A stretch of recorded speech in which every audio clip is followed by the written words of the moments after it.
యేసుక్రీస్తు జనన విధమెట్లనగా, ఆయన తల్లి అయిన మరియ యోసేపునకు ప్రదానము చేయబడిన తరువాత వారేకము కాకమునుపు ఆమె పరిశుద్ధాత్మ వలన గర్భవతి అయి ఉన్నది. గమనించండి, మరియ యోసేపునకు ప్రదానము చేయబడినా వారింకా ఏకము కాలేదు. వారు తమ యువతలో పవిత్రతను కాపాడుకున్నారు. అయితే మరియ ఇప్పుడు గర్భవతి. యోసేపు ఆమెను కూడినందువల్ల కాదు, ఆమె పరిశుద్ధాత్మ శక్తి చేత గర్భము ధరించింది. యెషయా గ్రంథం 7:14 ప్రభువు తానే ఒక సూచన మీకు చూపుతాడు, ఆలకించండి.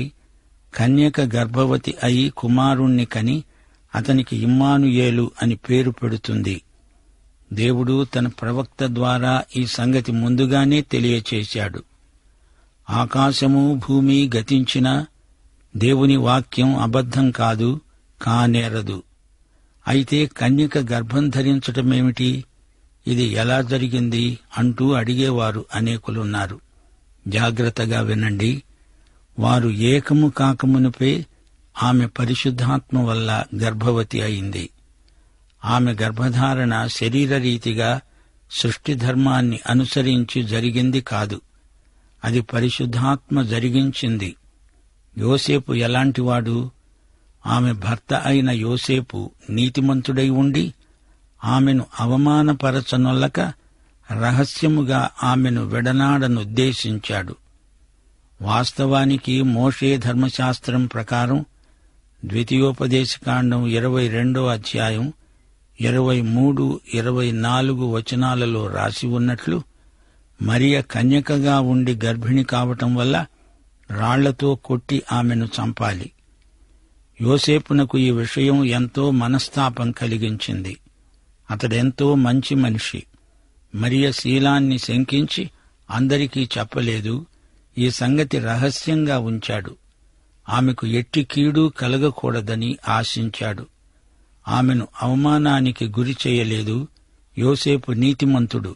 అలాంటి పరిస్థితిలో మరొకరైతే ఆమెను ధర్మశాస్త్రం విధించే తీర్పునకు అప్పగించి ఉండేవారే.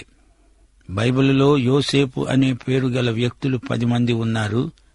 అయితే వారిలో బహు కొద్దిమంది మాత్రమే ఈ యోసేపులాగా నీతిమంతులు, విశ్వసనీయులు. ఈ యోసేపు ఎవరికీ ఎట్టి కీడు తలపెట్టడు. 20 యోసేపు ఈ సంగతులను గూర్చి ఆలోచిస్తూ ఉండగా ప్రభువు దూత స్వప్నమందు అతనికి ప్రత్యక్షమయ్యాడు. అన్నాడు, దావీదు కుమారుడవైన యోసేపు, నీ భార్య అయిన మరియను చేర్చుకోవటానికి భయపడకు. ఆమె గర్భం ధరించింది అంటే అది పరిశుద్ధాత్మ వల్లనే కలిగింది. శ్రోతలు వింటున్నారా? వాస్తవానికి యోసేపు హృదయంలో ఎంతో ఆందోళన ఉంది. రహస్యంగా మరియను విడిచిపెట్టేస్తే సరిపోతుంది అనుకున్నాడు. అయితే ప్రభువు దూత యోసేపునకు కనపడి అతణ్ణి ఎంతో ధైర్యపరిచాడు. మనలను అధైర్యం ఆవరించినప్పుడు, అల్పవిశ్వాసం మనలను కుంగదీస్తున్నప్పుడు దేవుని ఆదరణ, ప్రోత్సాహము మనకెల్లప్పుడూ ఉంటాయని మరువకండి. దేవుని మహిమకు ఎన్నడూ భంగం వాటిల్లదు. కొత్త నిబంధనలో మొట్టమొదటిసారి భయపడకు అనే మాట ఈ అధ్యాయంలో వినపడుతోంది. మనము దేనికి ఎవరికీ భయపడనక్కర్లేదు. ప్రభువు నీతో నాతో ఉన్నాడు. ఇప్పుడు మత్తయి సువార్త 1:21 వినండి. ఆమె ఒక కుమారుణ్ణి కంటుంది. తన ప్రజలను వారి పాపముల నుండి ఆయనే రక్షిస్తాడు గనుక ఆయనకు యేసు అని పేరు పెడతావు అన్నాడు దేవదూత. యేసు అంటే రక్షకుడు అని అర్థం. యేసు నామం ఎంతో మధురం. రక్షకుని పేరు యేసు. సర్వమానవత, సమస్త మానవులు పాపములో పడి ఉండగా దేవుడు ఈ లోకంలో జన్మించాడు. ఈయనే యేసు. యేసునామమందే మానవులకు రక్షణ ప్రాప్తిస్తుంది. అపొస్తలుల కార్యములు 4:12 అపొస్తలుడైన పేతురు ఇదే మాట గట్టిగా నొక్కి చెప్పాడు. మరెవని వలన రక్షణ కలగదు? ఈ నామముననే, అనగా యేసు నామముననే మనము రక్షణ పొందాలి. ఆకాశము క్రింద మనుష్యులలో ఇవ్వబడిన మరి ఏ నామమున రక్షణ పొందలేము. ఇక్కడ గబ్రియేలు దూత అంటున్నాడు, ఇదిగో కన్యక గర్భవతి అయి కుమారుణ్ణి కంటుంది, ఆయనకు ఇమ్మానుయేలు అని పేరు పెడతారు అంటూ ప్రభువు తన ప్రవక్త ద్వారా పలికింది నెరవేరునట్లు ఇదంతా జరిగింది. ప్రియశ్రోతలు, ఈ యేసు ఎవరనుకున్నారు?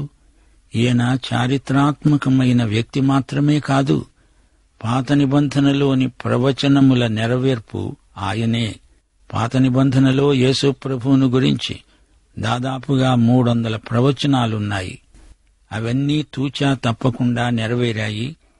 ఇతర సువార్తికుల కంటే మత్తయి ఎక్కువగా పాత నిబంధన ప్రవచనాలను పేర్కొన్నాడు. క్రీస్తు జీవిత చరిత్రనే కాదు, దేవుని ప్రవచనాలు యేసు జీవితంలో ఎలా నెరవేరాయో మత్తయి సువార్త తేటగా చూపుతుంది.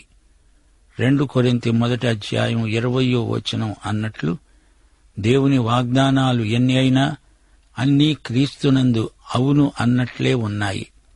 మన అనుదిన జీవితంలో దేవుడు మనకిచ్చే వాగ్దానాలలో ఏ ఒక్కటీ వీగిపోదు, నిరర్ధకం కాదు. మన దేవుడు ఎప్పుడూ మాట తప్పడు. దేవుని ప్రతి వాగ్దానం ఎప్పుడో ఒకప్పుడు మన జీవితంలో తప్పకుండా నెరవేరుతుంది. అయితే మనకు విశ్వాసం ఉండాలి. ఆయన వాక్యానికి మనం విధేయులమై ఉండాలి. ఆయన సమయం కోసం కనిపెట్టుకుని ఉండాలి. ఈ విధంగా మనము దేవుని వాగ్దానాలను స్వతంత్రించుకోగలుగుతాము. కన్యక గర్భం ధరిస్తుంది, కుమారుణ్ణి కంటుంది. ఈ ప్రవచనాన్ని యెషయా ప్రవక్త యేసు పుట్టుకకు కొన్ని 100 సంవత్సరాలకు ముందే పలికాడు, ప్రవచించాడు. దేవుడు మానవుణ్ణి పెంచి పోషించి పెద్దవాణ్ణి చేస్తే అతడు దేవుని మీద తిరుగుబాటు చేశాడు, తిరగబడ్డాడు. యెషయా గ్రంథం 1వ అధ్యాయంలో దేవుడు తన ఆశాభంగాన్ని వ్యక్తం చేస్తూ అన్నాడు, ఎద్దు తన కామందును ఎరుగును, గాడిదె తన స్వంత దారుని దొడ్డిని తెలుసుకుంటుంది, గాని నా ప్రజలు వివేచించరు, వారికి తెలివి లేదు. యెషయా గ్రంథం 7వ అధ్యాయం 14 గొప్ప ప్రవచనం పలికాడు. దానినే మత్తయి తన సువార్తలో ఇక్కడ పేర్కొంటున్నాడు. మత్తయి సువార్త 1వ అధ్యాయం 22, 23 ఇదిగో వినండి, కన్యక గర్భవతి అయి కుమారుణ్ణి కంటుంది, ఆయనకు ఇమ్మానుయేలు అని పేరు పెడతారు అంటూ ప్రభువు తన ప్రవక్త ద్వారా పలికిన మాట నెరవేరునట్లు ఇది జరిగింది. ఇమ్మానుయేలు అనే పేరుకు భాషాంతరంలో దేవుడు మనకు తోడు అని అర్థం. 21 యేసు అనే పేరు పెడతావు అని ఉంది. 22 ఇమ్మానుయేలు అని పేరు పెడతావని కూడా ఉంది. యేసు అనే నామధేయానికి అర్థం రక్షకుడు. క్రీస్తు అనేది ఆయన బిరుదం. క్రీస్తు అంటే అభిషిక్తుడు. ఈ 2 పేర్లు కాకుండా ఆయనకు మరో నామమున్నది, ఇమ్మానుయేలు, అనగా దేవుడు మనకు తోడు. యేసుక్రీస్తు ఎప్పుడైనా ఇమ్మానుయేలు అని సంబోధించబడ్డాడా అంటే లేదు అనే చెప్పాలి. ఆయనను యేసు అనే పిలుస్తాము. అదే ఆయన పేరు. ఆయన రక్షకుడై ఉండి తన ప్రజలను వారి పాపము నుండి రక్షిస్తాడు. అందుకే ఆయనకా పేరు వచ్చింది. అయితే ఆయన ఇమ్మానుయేలై మనకు తోడుగా ఉన్నాడు. దేవుడు మనకు తోడై ఉండాలంటే ఆయన కన్యక గర్భాన మానవుడై అవతరించాలి, పుట్టాలి. ఆయన ఇమ్మానుయేలు అవ్వాలంటే యేసు అవ్వాలి. యేసు మనకు ఇమ్మానుయేలు. మనకు తోడై ఉన్న ఇమ్మానుయేలు రక్షకుడై యేసుగా జన్మించాడు. యేసు రక్షకుడై ఇమ్మానుయేలుగా మనతో ఉన్నాడు. మనతో ఉండడానికే ఆయన రక్షకుడై జన్మించాడు.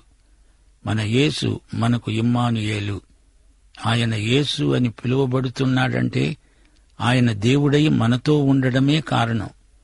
యేసు మానవుడుగా ఈ భూమిపై అవతరించడమనే ఈ గొప్ప సత్యం బైబిలంతటిలోకి అద్భుత సంఘటన. ఆయన లోకరక్షకుడవ్వాలంటే మన మధ్యకు వచ్చి మనతో ఉండే ఇమ్మానుయేలు అవ్వాలి. అందుకు ఆయన కన్యక గర్భాన జన్మించాలి. పాపభూయిష్టమైన ఈ లోకంలో జీవించే సమస్త మానవులకు తోడుగా ఉండడానికి యేసు ప్రభు ఈ లోకానికి వచ్చాడు. మానవ చరిత్రలో ప్రవేశించాడు.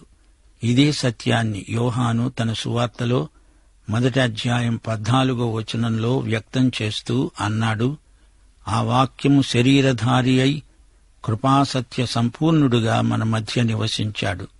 ఇమ్మానుయేలు. తండ్రి వలన కలిగిన అద్వితీయ కుమారుని మహిమవలె మనము ఆయన మహిమను కనుగొన్నాము. దేవుని వద్ద ఉన్న వాక్యం శరీరధారి అయి మన మధ్య నివసించడానికి వచ్చింది. ఇమ్మానుయేలు.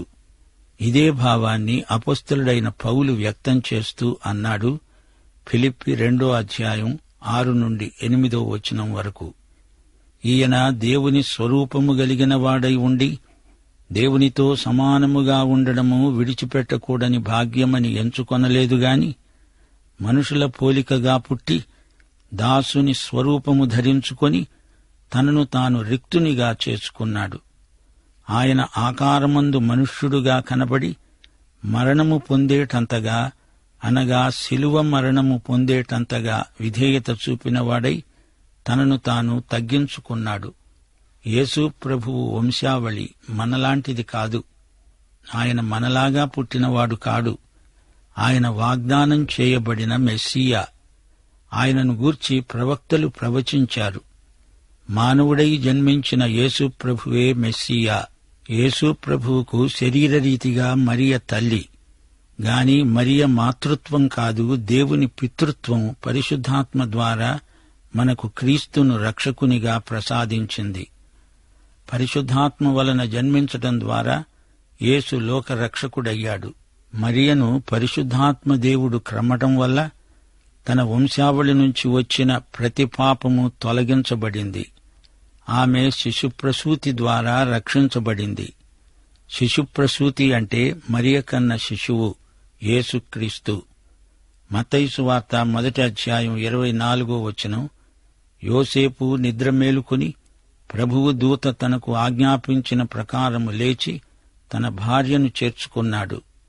యోసేపు విధేయత ఎంతైనా గుర్తించదగింది. యోసేపు దేవదూతతో వాదించలేదు. తన స్వంత జ్ఞానాన్ని బట్టిగాని శాస్త్రీయ విజ్ఞానమును గాని ఆధారం చేసుకొని ఎదురు ప్రశ్నలు వెయ్యలేదు. దేవుని కార్యములు మానవుని ఊహకు అతీతమైనవి. భౌతిక శాస్త్రీయ విజ్ఞానానికి అంతుపట్టనివి. అయితే దేవుణ్ణి ఎరిగిన వారు మాత్రమే ఆత్మ ద్వారా వాటిని అర్థం చేసుకుంటారు. 1 కొరింథీ 2వ అధ్యాయం 11వ వచనం, ఒక మనుష్యుని సంగతులు అతనిలో ఉన్న మనుష్యాత్మకే గాని మనుష్యులలో మరి ఎవరికి తెలుసు? అలాగే దేవుని సంగతులు దేవుని ఆత్మకే గాని మరెవరికీ తెలియవు. ఈ పరమసత్యం మనం గుర్తించి తీరాలి. ప్రకృతి సంబంధి అయిన మనుష్యుడు దేవుని ఆత్మ విషయాలను అంగీకరించడు. అవి అతనికి వెర్రితనంగా ఉన్నవి. అవి ఆత్మానుభవము చేతనే వివేచించదగినవి గనుక అతడు వాటిని గ్రహింపజాలడు. ఆత్మ సంబంధి అయినవాడు అన్నిటినీ వివేచిస్తాడు గాని అతడు ఎవని చేతనైనా వివేచించబడడు. ఇక్కడ యోసేపును చూడండి. అతడు నీతిమంతుడై ఉండి ఆత్మ సంబంధమైన దేవుని సంగతుల ఎడల విశ్వాసముంచినవాడు గనుక తనకు ప్రదానము చేయబడిన మరియను చేర్చుకోవటానికి సమ్మతించాడు. అలాగే ఈ రోజుల్లో కూడా వివాహానికి ప్రదానం చేసుకునే వారికి కూడా ఇలాంటి మనసు ఉండాలి. ఇద్దరూ క్రీస్తునందు నీతిమంతులై ఉండాలి. అనగా క్రీస్తునందలి విశ్వాసము వారిని నీతిమంతులుగా చేసి ఉండాలి. యేసు ప్రభువును రక్షకునిగా ప్రభువుగా అంగీకరించిన వారై నీతిమంతులని దేవుని చేత పరిగణించబడిన వారై ఉండాలి. ఒక్కసారి ప్రదానం జరిగిన తర్వాత ఎప్పుడూ ఏ కారణం చేతనైనా విడిపోవటానికి ప్రయత్నించకూడదు. ఇద్దరిలో దేవునికి లోబడే స్వభావం ఉండాలి. ఈ రోజుల్లో కొన్ని వివాహాలు ప్రదానమైన తర్వాత కూడా విడిపోతున్నాయి అంటే వారిలో నీతి లేదు, దేవుని నియమమూ లేదు. దేవుని ప్రేమ ఇద్దరిలోనూ ఉండదు. లోబడే స్వభావం ఏ ఒక్కరికీ ఉండదు. ఇది చాలా విషాదకరం. ఇలాంటి సమస్యలు తలెత్తకుండా ఉండాలంటే ప్రదానానికి ముందే ఇరుపక్షాల వారు అన్ని విషయాలు కూలంకషంగా పరిశీలించుకోవాలి. మరో మాట, ఇచ్చిపుచ్చుకునే వ్యవహారంలో క్రైస్తవ వివాహాలలో దైవికమైన నియమాలు, వాక్యానుసారమైన విధానాలు మాత్రమే అవలంబించాలి. అప్పుడే క్రైస్తవ కుటుంబాలు ఆదర్శప్రాయంగా ఉండగలవు. క్రీస్తు అనే పునాదిపైన వాక్యానికి అనుగుణంగా నిర్మించబడిన కుటుంబం స్థిరంగా ఉంటుంది. జీవితంలో ఎదురయ్యే ఒడిదుడుకుల్లో, తుపానుల్లో కుటుంబాలు ధైర్యంగా నిలవాలి. క్రైస్తవ వివాహము అనేది క్రీస్తుకు సంఘానికి మధ్య ఉన్న పవిత్ర సంబంధానికి సాదృశ్యంగా ఉంది. క్రీస్తు ప్రేమ వధూవరులను బంధించాలి. అట్టి అనుబంధమే వైవాహిక సంబంధం. భౌతికమైనవి, అనాధ్యాత్మికమైనవి, ప్రకృతి సంబంధమైనవి అయిన చిల్లర విషయాలతో ముడిపడి ఉండకూడదు. మత్తయి సువార్త 1:25 ఆమె అనగా మరియా కుమారుణ్ణి కనే వరకు అతడు అనగా యోసేపు ఆమెను ఎరగకుండా ఉన్నాడు. అనగా ఆమెను కూడలేదు. అతడు ఆ కుమారునికి యేసు అని పేరు పెట్టాడు. దేవునికి స్తోత్రం కలుగునుగాక. యోసేపు దేవుని ఆజ్ఞకు, దేవుని చిత్తమునకు ఎంత ప్రాముఖ్యమిచ్చాడో, ఎంత విలువనిచ్చాడో గుర్తించండి. యోసేపు నీతిమంతుడుగా, పరిశుద్ధుడుగా తన యువతను, సౌశీల్యాన్ని కాపాడుకుంటూ జీవించాడు. మరియను గౌరవించాడు. ఆమెను కానుపు వరకు కాపాడాడు. ఆమెను ఎరగకుండా జీవించాడు. యోసేపులో మరో సుగుణం ఉంది. అతడు ఇంద్రియ నిగ్రహము గల విశ్వాసి. 1 తిమోతి 1:7 అంటోంది, దేవుడు మనకు ఇంద్రియ నిగ్రహము గల ఆత్మనిచ్చాడు. యువ విశ్వాసులారా, మీ శీల సంపదను కాపాడుకోండి. యువదశలో పరిశుద్ధత కలిగి జీవించండి. ఆ విధంగా దేవుణ్ణి మహిమపరచండి. సరే, మరియా కుమారుణ్ణి కన్న తరువాత యోసేపు దేవుని ఆజ్ఞ మేరకు ఆ కుమారునికి యేసు అని పేరు పెట్టాడు. యేసు అనగా పాపముల నుండి రక్షించేవాడు. అయితే ఒక ప్రశ్న, ప్రియ శ్రోత, ఆ యేసు నీ పాపములను క్షమించాడా? నీవు రక్షించబడ్డావా? ఇంకా నీవు రక్షణానుభవం లేకుండా ఉంటే ఇప్పుడే ఈ క్షణమే తీర్మానం చేసుకో. ఇదే మా మనవి. ఆయన నీకు యేసు మాత్రమే కాదు, ఇమ్మానుయేలు, నిన్ను రక్షించటమే కాదు, నీకు సదాకాలము తోడై ఉండే దేవుడు. నీవు ఒంటరిగా ఉన్న వ్యక్తివి కాదు. నీ భర్త లేక నీ భార్య నిన్ను విడిచినా, నీ తల్లిదండ్రులు నిన్ను మరచినా, నీ పిల్లలు నీ వృద్ధాప్యంలో నిన్ను మరచినా, నీ ప్రియ స్నేహితులు నిన్ను విడిచిపెట్టినా, యేసుక్రీస్తు నీకు తోడుగా ఉన్నాడు. ఒంటరివైన నీ కోసం, నీలాంటి ప్రతి ఒక్కరి కోసం ఇమ్మానుయేలుగా తోడై ఉండడానికి యేసు ప్రభు ఈ లోకానికి వచ్చాడు. నీ జీవితయాత్రలో ఆయన నీకు తోడై ఉంటాడు. నీ జీవిత పోరాటంలో ఆయన నీకు తోడుగా ఉన్నాడు. జీవిత సమస్యలతో కొట్టుమిట్టాడుతూ ఉండగా ఆయనే నీకు తోడు. నీవు భయపడుతూ ఉన్నప్పుడు నేనున్నాను అంటూ అభయమిస్తాడు. నీకు ధైర్యం గొలిపే వాగ్దానాలిస్తాడు. అనారోగ్యంలో, ఇబ్బందులలో, రణాలు, రుణాలు, పూచీలు, పేచీలలో నమ్మకమైన దేవుడు నీకు తోడు. సర్వకాల సర్వావస్థల్లో నిన్ను విడువక, ఎడబాయక నిలిచే మంచి స్నేహితుడు ఆయన ఒక్కడే. నీ విశ్వాసమునకు కర్త, దానిని కొనసాగించేవాడు ఆయనే.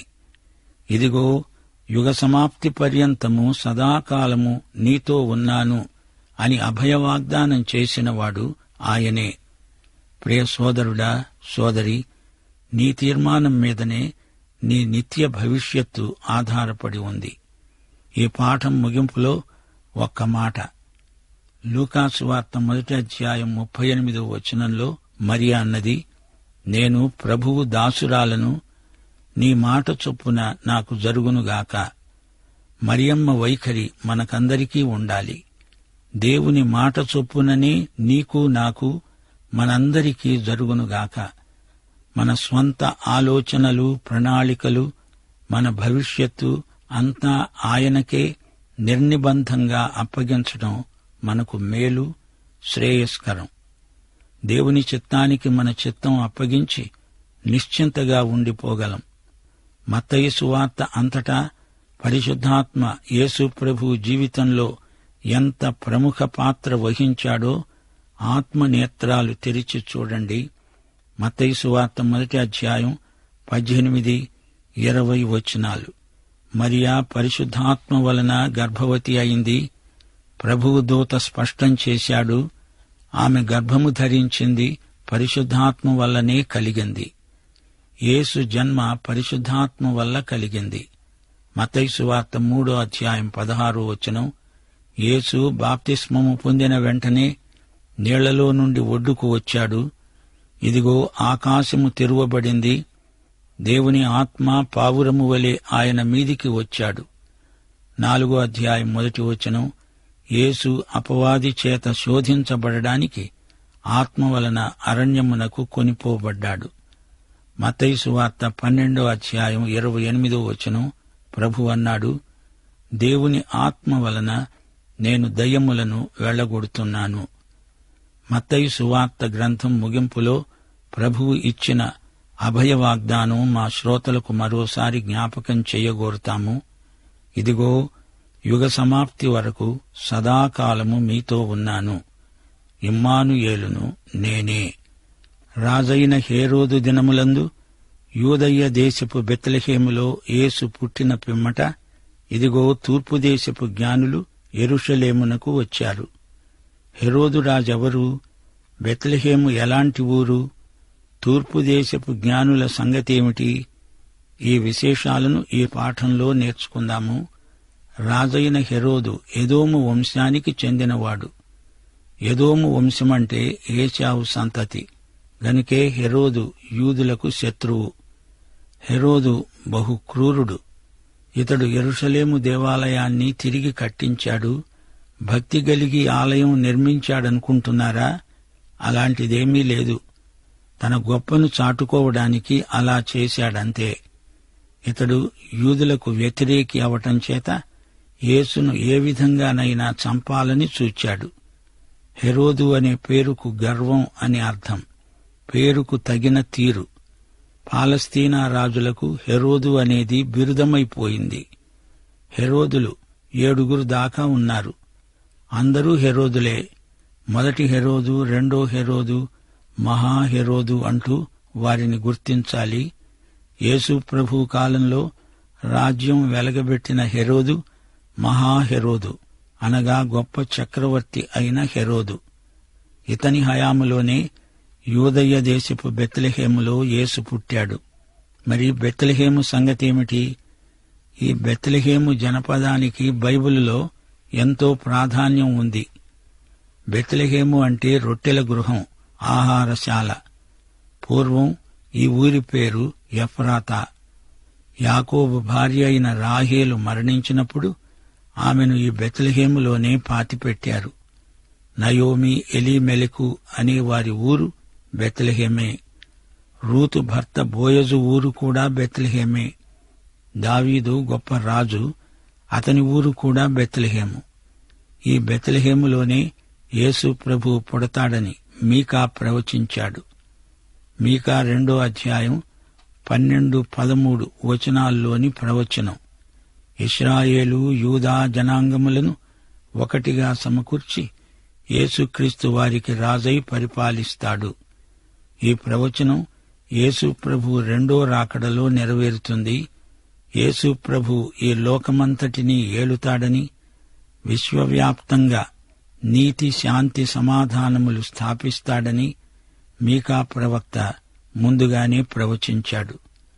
అందుచేతనే యేసు ప్రభు పుట్టినప్పుడు ఆయన సందర్శనార్థమై వచ్చిన జ్ఞానులు అడిగారు, యూదులకు రాజుగా పుట్టిన శిశువు ఎక్కడున్నాడు? హెరోదు రాజు కలవరపడ్డాడు. ప్రధాన యాజకులను, శాస్త్రులను వెంటనే పిలిపించాడు.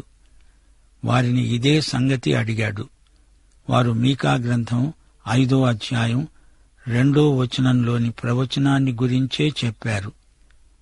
మీకా గ్రంథం 5వ అధ్యాయం 2వ యొక్క నెరవేర్పు మత్తయి సువార్త 2వ అధ్యాయం 1 నుండి 5వ వరకు నెరవేరింది. బెత్లెహేము ఎఫ్రాతా, యూదావారి కుటుంబాలలో నీవు స్వల్పగ్రామమైన నా కొరకు ఇశ్రాయేలీయులను ఏలబోయేవాడు నీలో నుండి వస్తాడు. పురాతన కాలము మొదలుకొని శాశ్వత కాలము ఆయన ప్రత్యక్షమవుతూ ఉన్నాడు. మీకా ప్రవచనానుసారంగానే యేసు ప్రభువు బెత్లెహేములో పుట్టాడు. సరే, ఇప్పుడు తూర్పు దేశీయులైన జ్ఞానులను చూడండి. వీరికి బిరుదు ఎలా వచ్చింది? వీరు జ్ఞానులెలా అయ్యారు? వీరు ఖగోళ శాస్త్రంలో ఆరితేరినవారు, నక్షత్ర శాస్త్ర పరిశోధకులు, పండితులు. పారసీకంలో వీరిని మేగై అంటారు. జ్యోతిషం, తాంత్రిక, కనుకట్టు విద్యలు వీరి వ్యాసంగాలు. పారసీక గ్రంథాలలో రాయబడింది, ఒక మహానుభావుడు పుడతాడు, అప్పుడు అసాధారణమైన నక్షత్రం ఆకాశంలో మెరుస్తుంది. ఈ మేగై జ్ఞానులు పారసీక గ్రంథ భాండాగారాన్ని పుడిసిట పట్టిన మేధావులు. పుట్టిన ఆ మహానుభావుణ్ణి అన్వేషిస్తూ యాత్రను ఆరంభించారు. ఈ జ్ఞానులను గురించి పలు విధాల గాథలు అనుసృతంగా చెప్పుకుంటారు. అయినా బైబిలులో చెప్పబడని సంగతుల జోలికి మనం పోకూడదు. దేవుడు మనకు చెప్పదలుచుకున్నదంతా రాయించి పెట్టాడు. దైవావేశము వల్ల కలిగిన పవిత్ర లేఖనమిది. మత్తయి సువార్త 2వ అధ్యాయం 2వ యూదుల రాజుగా పుట్టినవాడు ఎక్కడ ఉన్నాడు? తూర్పు దిక్కున మేము ఆయన నక్షత్రమును చూచి ఆయనను పూజింపవచ్చాము. తూర్పు దేశపు జ్ఞానులు అడిగిన ప్రశ్న, యూదుల రాజు పుట్టాడు, మరి ఆయన ఎక్కడున్నాడు? ఈ ప్రశ్న విచిత్రంగా ధ్వనిస్తోంది. పుట్టినవాడు రాజే అని వారికి తెలిసింది. వారేదో నక్షత్రాన్ని చూడడం కాదు, ఆయన నక్షత్రాన్నే చూచాము అంటున్నారు. సంఖ్యాకాండం 24వ అధ్యాయం 17వ ఆయనను చూస్తున్నాను గాని ప్రస్తుతమున ఉన్నట్లు కాదు, ఆయనను చూస్తున్నాను గాని సమీపమున ఉన్నట్టు కాదు. నక్షత్రము యాకోబులో ఉదయిస్తుంది, రాజదండము ఇశ్రాయేలులో నుండి లేస్తుంది. అది మోయాబు ప్రాంతాలను కొడుతుంది, కలహవీరులందరినీ నాశనం చేస్తుంది. యాకోబు అంటే ఇశ్రాయేలు జనాంగమే.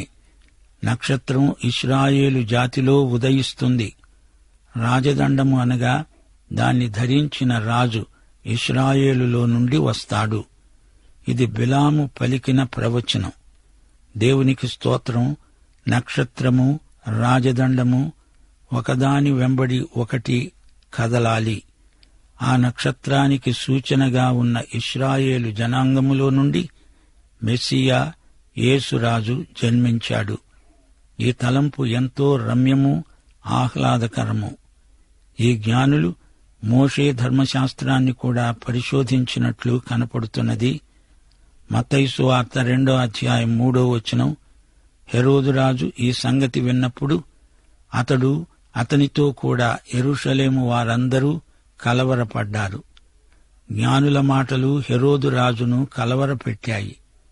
అసలే హెరోదురాజు గర్విష్ఠుడు, ఎదోమీయుడు, హత్యా రాజకీయాలలో ముక్కాకలు తీరినవాడు, అసూయ నిలువెల్లా నిండిన కుటిల స్వభావుడు. తను తప్ప మరెవరూ గొప్పవారు లేరు, ఉండకూడదు. అది అతని అహంభావం. వాస్తవానికి యేసు పుట్టుక సమస్త ప్రజలకు ఆనందకారణమైతే ఇది హెరోదుకు, యెరూషలేము పౌరులకు కలవర కారణమైంది. హెరోదు కలవరమేమిటో గ్రహించగలము కాని యెరూషలేములోని వారందరికీ ఎందుకీ కలవరం? ఇది విడ్డూరంగా ఉంది. ఈ రోజుల్లో పేరుకు మాత్రం క్రైస్తవులైన వారెందరో ఉన్నారు. అచ్చం ఇలాంటి వారే నాటి యెరూషలేము పౌరులు. అప్పటి యెరూషలేము యూదులకు దేవుని వాక్యం ఏమాత్రమూ తెలియదు. హెరోదు ఏది చెప్తే అది గుడ్డిగా నమ్మేస్తారు. అంతకంటే వారికి ఇంకేమీ తెలియదు. అలాగే ఈ రోజుల్లో కూడా సంఘస్థులలో చాలామందికి దేవుని వాక్యాన్ని గురించిన అజ్ఞానం ఎక్కువ ఉంది. నామకార్థ క్రైస్తవులంటే వీరే. వాక్యం తెలుసు అనుకుంటారే గాని అది సరైన జ్ఞానం కాదు. పుట్టగొడుగుల్లాగా పుట్టకొస్తున్న తప్పుడు బోధల చేత వారు ప్రభావితులవుతున్నారు. ఎవరు ఏది చెప్తే దాన్ని వెంటనే నమ్మేస్తారు. వాక్యానికి వంకర టింకర అర్థాలు చెప్పేవారిని సామాన్య క్రైస్తవులు ఖండించలేకపోతున్నారు. సరైన వాక్య జ్ఞానం లోపించడం చేత వీరు మోసపోతున్నారు. అది సరే, ఇప్పుడీ హేరోదు కలవరానికి కారణమేమిటి? నేనే రాజును, మహాచక్రవర్తిని, నాకు పోటీగా మరొక రాజు పుట్టడమేమిటి? ఇదే అతని కలతకు ముఖ్య కారణం. శ్రోతలు వింటున్నారా? మనలో గర్వము, అసూయ, మత్సరము ఉంటే వాటి ఫలితమే కలవరం. నీకంటే ఎవరైనా పైకి వస్తుంటే నీలో అహంభావం పైకి లేస్తుంది. దాన్ని సహించలేవు. అసూయ నీ హృదయాన్ని అట్టిట్టు చేస్తుంది, కలవరపరుస్తుంది. మత్తయి సువార్త 2:4 కాబట్టి రాజు ప్రధాన యాజకులను, ప్రజలలో ఉన్న శాస్త్రులను అందరినీ సమకూర్చి వారినడిగాడు, క్రీస్తు ఎక్కడ పుడతాడు? సరైన ప్రశ్న, సరైన వారినే అడిగాడు రాజు. వీరు నిజంగా సరైన ప్రధాన యాజకులా, శాస్త్రులా? అయితే వీరికి దేవుని వాక్యం క్షుణ్ణంగా, కూలంకషంగా, ఆమూలాగ్రంగా తెలిసి ఉండాలి గదా. దేవుని వాక్యం వీరికి తెలిసి ఉంటే రాజు అడిగి అడక్కముందే చెప్పేసి ఉండేవారే. రాజు అడిగిన తర్వాత లేఖనాలు అప్పటికప్పుడు అంత వెతకాలా? దేవుని వాక్యాన్ని బోధించేవారు దేవుని వాక్యమును రాత్రింబగళ్లు ధ్యానిస్తారు, భయభక్తులతో అధ్యయనం చేస్తారు, వాక్యాన్ని హృదయంలో భద్రం చేసుకుంటారు. మత్తయి సువార్త 2:5 అందుకు వారన్నారు, యూదయ్య బెత్లెహేములోనే, ఏలయనగా యూదయ్య దేశపు బెత్లెహేమా, నీవు యూదా ప్రధానులలో ఎంతమాత్రమూ అల్పమైన దానవు కావు. ఇశ్రాయేలు అనే నా ప్రజలను పరిపాలించే అధిపతి నీలో నుండి వస్తాడు అని ప్రవక్త ద్వారా రాయబడి ఉన్నది. వీరు మీకా గ్రంథం 5:2 తీసి చూపుతున్నారు. ఈ వచనం లేఖనాలలో ఉంది. అది చెప్పినప్పుడు వారి మనస్సులో, మెదడులో అది ఉంది కాని వారి హృదయంలో మటుకు లేదు. వాక్యం హృదయంలో సమృద్ధిగా నివసించాలి, తలలో కాదు. హృదయంలోని వాక్యమే విశ్వాసవాక్యం. ప్రధాన యాజకులు, శాస్త్రులు యూదులే. నలుగురితో పాటు నామమాత్రంగా మెస్సియా వస్తాడులే అంటున్నారు. వాక్యం మాత్రం వారికి ఉంది. అది వారికి రెఫరెన్స్ పుస్తకం. దాని ప్రయోజనం వారికి అంతవరకే. లేఖనములోని దేవుణ్ణి, పరిశుద్ధాత్మను వారెరుగరు. వృత్తిరీత్యా వీరు మతగురువులు. పాత నిబంధన ప్రవచనాలకు కొత్త నిబంధనలో నెరవేర్పు కనిపిస్తుంది. పాత నిబంధన పైన కొత్త నిబంధన ఉంది. కొత్తది అన్నప్పుడు పాతది తెలిసి ఉండాలి గదా. మత్తయి సువార్త 2:6-7-8 అంతటా హెరోదు ఆ జ్ఞానులను రహస్యముగా పిలిపించి ఆ నక్షత్రము కనబడిన కాలము వారి చేత పరిష్కారముగా తెలుసుకొని అన్నాడు, మీరు వెళ్లి ఆ శిశువు విషయమై జాగ్రత్తగా విచారించి తెలుసుకోగానే నేను వచ్చి ఆయనను పూజించేటట్లు నాకు వర్తమానము తెండి. ఈ మాట చెప్పి రాజు వారిని బెత్లెహేముకు పంపాడు. ఈ జ్ఞానులు తూర్పు దేశానికి అనగా బబులోను ప్రాంతానికి చెందినవారు. ఈ దేశము బెత్లెహేమునకు దాదాపు 1650 కిలోమీటర్ల దూరం ఉంటుంది. ఆ కాలంలో సరైన ప్రయాణ సౌకర్యాలు లేవు. అయినా వారు సుదీర్ఘ ప్రయాణం, వ్యయ ప్రయాసల కోర్చి చేశారు. ఒంటెలపై ప్రయాణం సాగించారు. కొంత దూరం నడిచి ఉండవచ్చు. తమ స్వదేశంలో నక్షత్రాన్ని చూచిన తరువాత బెత్లెహేము చేరడానికి ఎంతకాలం పట్టింది? ఇది అంచనా వేయాలంటే కష్టమే. బహుశా వారి ప్రయాణం దీర్ఘకాలం పట్టి ఉండవచ్చు. ఆ నక్షత్రం ఎప్పుడు కనపడిందో వివరంగా అడిగి తెలుసుకోవడానికి వారిని రహస్యంగా పిలిపించుకున్నాడు. హెరోదు రాజు దగ్గరికి వచ్చిన జ్ఞానుల ద్వారా మనం నేర్చుకోవలసిన పాఠాలు 3. 1. జ్ఞానుల రాక హెరోదును కలవరపరిచింది. కారణం అతనిలోని గర్వము, అహంకారము. మనలో అలాంటి బూచి ఏదైనా ఉంటే ఇప్పుడే వదిలించుకోవాలి. 2. జ్ఞానుల రాకకు ముందుగా ప్రధాన యాజకులు, శాస్త్రులు ఏనాడూ మెస్సియాను గూర్చి మనస్ఫూర్తిగా ఆలోచించిన వారు కారు. లేఖనాలలో ఎలా ఉంది అని నిఘంటువు మాట్లాడినట్లే రిఫరెన్సు చెప్పారు కాని ఆ లేఖనాల గ్రంథకర్త అయిన ప్రభువును వ్యక్తిగతంగా ఎరిగి ప్రేమించిన వారు కారు. మతనాయకులు, వృత్తిరీత్యా శాస్త్రులు, పరిసయ్యులు వారు చేసేది ఉద్యోగం, దైవసేవ కాదు. మతాచారాలలో మునిగి తేలేవారు నిజమైన దేవుణ్ణి అన్వేషించటం మానేస్తారు. అది ప్రమాదకరమైన మౌఢ్యం, నిర్లక్ష్యం. దైవసేవను ఒక ఉద్యమంగా ఎంచాలి కాని దాన్ని ఒక ఉద్యోగంగా చూడకూడదు. 3. వారి అన్వేషణలో ఎన్ని కష్టాలు ఎదుర్కోవలసి వచ్చినా వారు పట్టు విడువలేదు. అది వారి దీక్ష. వారి అన్వేషణకు తగ్గ ఫలం లభించింది. చరితార్థులయ్యారు. వారి గమ్యం యేసు. ఆయన్ను చేరారు. వారి శ్రమ ఫలించింది.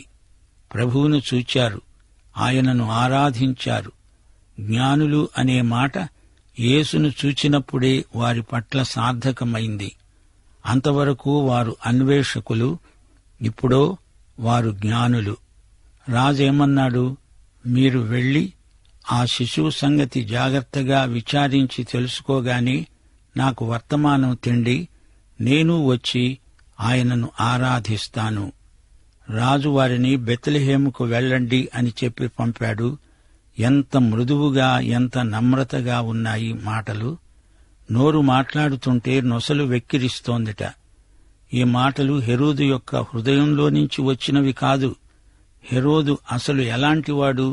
అతడు క్రూరుడు, గర్విష్టి, వేషధారి, తేనె పూసిన కత్తిలాంటివాడు. శాస్త్రులు చెప్పింది వినగానే హెరోదు కోప్పడలేదు. తన హృదయంలో ఉన్న ద్వేషాన్ని, విషాన్ని ఏమాత్రమూ వెళ్లగక్కలేదు. ఇదే రాజకీయమంటే.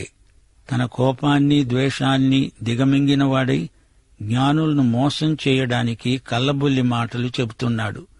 జ్ఞానులు, మీరు వెళ్ళండి, ఆ శిశువు ఆచూకీ తెలుసుకోండి, నాకు కబురు తిండి, క్షేమంగా వెళ్లి లాభంగా రండి అంటున్నాడు.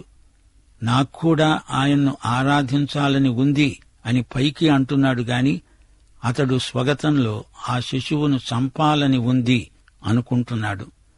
అనుకున్నది ఒకటి, అన్నది మరొకటి. ఇది హెరోదీయ నటన, హెరోదు బతుకు వేషధారణ. ప్రియ శ్రోత, ప్రభువుకు మరుగైనది ఏదీ లేదు. ఆయన నీ ఆంతర్యము బాగా ఎరిగినవాడు.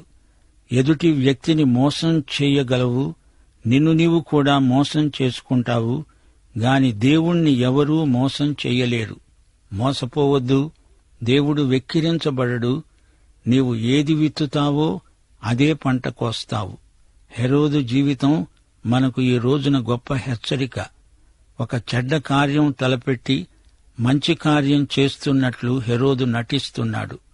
నీ ఉద్దేశ్యము, నీవు వాడే పద్ధతి రెండూ సరిగా ఉండాలి, పవిత్రమై ఉండాలి. చెడు ఉద్దేశ్యంతో మంచి పని చేసినా, మంచి ఉద్దేశ్యంతో చెడ్డ పని చేసినా అంతా చెడుగే. మన జీవితాలు దేవుని ఎదుట, మనుషుల ఎదుట తేటగా, యథార్థంగా ఉండాలి. లేకపోతే అది హెరోదీయమైపోతుంది. మత్తయి సువార్త 2:9 వారు అనగా జ్ఞానులు రాజు మాట విని బయలుదేరి వెడుతూ ఉండగా, ఇదిగో తూర్పు దేశమున వారు చూచిన నక్షత్రము ఆ శిశువు ఉండిన చోటికి మీదుగా వచ్చి నిలిచే వరకు వారికి ముందుగా నడిచింది. శ్రోతలు, వారు ఖగోళ శాస్త్రంలో గొప్ప మేధావులైతే కావచ్చుగాని ఆధ్యాత్మిక విషయాలలో అంత వివేకం వీరికి ఉన్నట్లు లేదు. వారు రాజు మాటలు విన్నారు గాని రాజు యొక్క మనోభావం, అతని మనస్తత్వం పసిగట్టగలిగేటంత వివేకం వారికి లేదు. జ్ఞానులు తూర్పు దేశంలో నక్షత్రం చూచారు. మరల ఇప్పుడు వారికి ఆ నక్షత్రం కనబడింది. నక్షత్రం ఇప్పుడు జోక్యం కలిగించుకోవలసి వచ్చింది. నక్షత్రం వారిని తిన్నగా యేసు బాలుడున్న చోటికి నడిపించింది. హెరోదు చెప్పిన చోటికి కాదు. యేసు ఇప్పుడు నజరేతులో ఉన్నాడు, బెత్లెహేములో లేడు. మునుపు వారెప్పుడో చూచిన నక్షత్రం ఇప్పుడిక్కడ కనబడింది. వారు అత్యానంద భరితులయ్యారు. గమనించండి, స్వదేశంలో కనిపించి మళ్లీ ఇప్పుడు ఇక్కడ కనిపించి వారిని యేసు దగ్గరికి నడిపించింది. నక్షత్రం యేసు నక్షత్రం, యేసు పంపిన వాడుకున్న నక్షత్రం. దానియేలు గ్రంథం 12వ అధ్యాయం 3వ వచనం, బుద్ధిమంతులైతే ఆకాశమండలములోని జ్యోతులను పోలిన వారై ప్రకాశిస్తారు. నీతి మార్గమును అనుసరించి నడుచుకునేటట్లు ఎవరు అనేకులను త్రిప్పుతారో వారు నక్షత్రముల వలె నిరంతరము ప్రకాశిస్తారు. ప్రభువు కోసం ఆత్మలను సంపాదించేవారు ఆకాశ నక్షత్రముల వంటివారు. పారసీక దేశంలో ఎస్తేరు ఒక నక్షత్రం. ఎస్తేరు అనే పేరుకు అర్థం నక్షత్రం. జ్ఞానులు చూచిన నక్షత్రం అసాధారణమైనది. ఈ నక్షత్రం రాత్రింబవళ్లు ప్రకాశిస్తుంది. విశ్వాసి యేసు నక్షత్రమై అలాగే దివారాత్రములు ప్రకాశించాలి. నక్షత్రం జ్ఞానులను యేసు వద్దకు నడిపించింది. కాపురులకేమీ జ్ఞానులకేమీ ప్రభువు వద్దకు నడిపించే సాధనమే నక్షత్రం. అలాంటి నక్షత్రాలం మనమే. కాపురులు సాక్ష్యమిచ్చి అనేకులకు తామే నక్షత్రాలయ్యారు. ఈ నక్షత్రం జ్ఞానులకు అత్యానందం కలిగించింది. ఆత్మల సంపాదనలో మనం అనేకులకు ఆశీర్వాదమవుతాము. నక్షత్రం తన పని ముగియగానే అంతర్ధానమైంది. మనం ప్రభువు చాటున మరుగై ఆయన ద్వారా గొప్ప కార్యాలు చెయ్యాలి. నక్షత్రం జ్ఞానులను ఆరాధనకు నడిపించింది. దేవుణ్ణి యథార్థముగా ఆరాధించేవారు ఆత్మతో సత్యముతో ఆయనను ఆరాధించాలి. జ్ఞానులు ఇంటిలోనికి వచ్చి తల్లి అయిన మరియను ఆ శిశువును చూచి సాగిలపడి ఆయనను పూజించి తమ పెట్టెలు విప్పి బంగారమును సాంబ్రాణిని బోళమును కానుకలుగా ఆయనకు సమర్పించారు. ఈ కానుకల అంతర్భావం వచ్చే పాఠంలో చెప్పుకుందాము. ప్రభు అయిన యేసుక్రీస్తు వారి కృప, తండ్రి అయిన దేవుని ప్రేమ, పరిశుద్ధాత్మ యొక్క అన్యోన్య సహవాసము మనకు నిత్యత్వము పర్యంతము తోడై ఉండునుగాక. ఆమేన్.